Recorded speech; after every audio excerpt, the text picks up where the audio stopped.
मुस्लिमों की आबादी वाला ऐसा देश जहां नहीं है एक भी मस्जिद, जानिए क्या है वजह। पहला देश स्लोवाकिया है, जो कुछ साल पहले ही चेकोस्लोवाकिया से टूटकर बना है।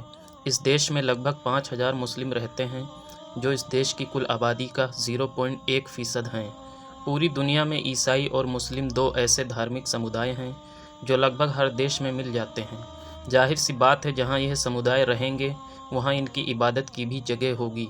हालांकि आपको जानकर हैरानी होगी कि दुनिया में दो ऐसे देश हैं जहां अभी तक एक भी मस्जिद नहीं है, लेकिन इन दोनों देशों में मुस्लिम आबादी रहती है।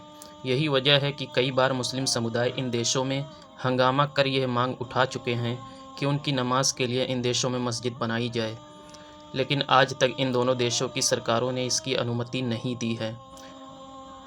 कुछ साल पहले ही चेकोस्लोवाकिया से टूटकर स्लोवाकिया बना। इस देश में लगभग 5,000 मुस्लिम हैं, जो इस देश की कुल आबादी का 0.1% हैं। इस देश में मस्जिद बनाने को लेकर कई बार विवाद हुए हैं। साल 2000 में तो स्लोवाकिया की राजधानी में एक इस्लामिक सेंटर बनाने को लेकर भी विवाद हो चुका है। यहाँ तक कि स्लोवाकिया में इस्लाम को एक आधिकारिक धर्म का दर्जा भी नहीं प्राप्त है।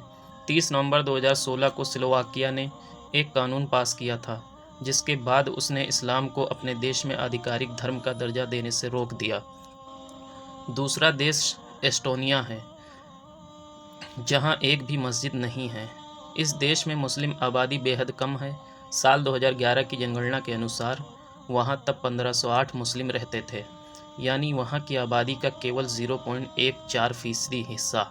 हालांकि निश्चित तौर पर तब तक इसमें बढ़ोतरी हुई होगी, लेकिन अब ये संख्या बहुत कम है। यहाँ कोई मस्जिद नहीं है, जबकि एक इस्लामिक कल्चर सेंटर ज़रूर है, जहाँ आमतौर पर मुस्लिम समाज नमाज के लिए इकट्ठा होते हैं। यहाँ आमतौर पर सुन्नी तातार और शिया अजेरी मुस्लिम एक साथ रहते हैं, जो कभी रूसी सेना में नौकरी किया करते थे। हालांकि एस्टोनिया में कुछ जगहों पर लोग नमाज के लिए किसी कॉमन फ्लैट में भी इकट्ठा होते हैं। यहाँ सुन्नी और शिया साथ में ही नमाज पढ़ते हैं। यहाँ के मुस्लिमों को आमतौर पर मॉडरेट माना जाता है।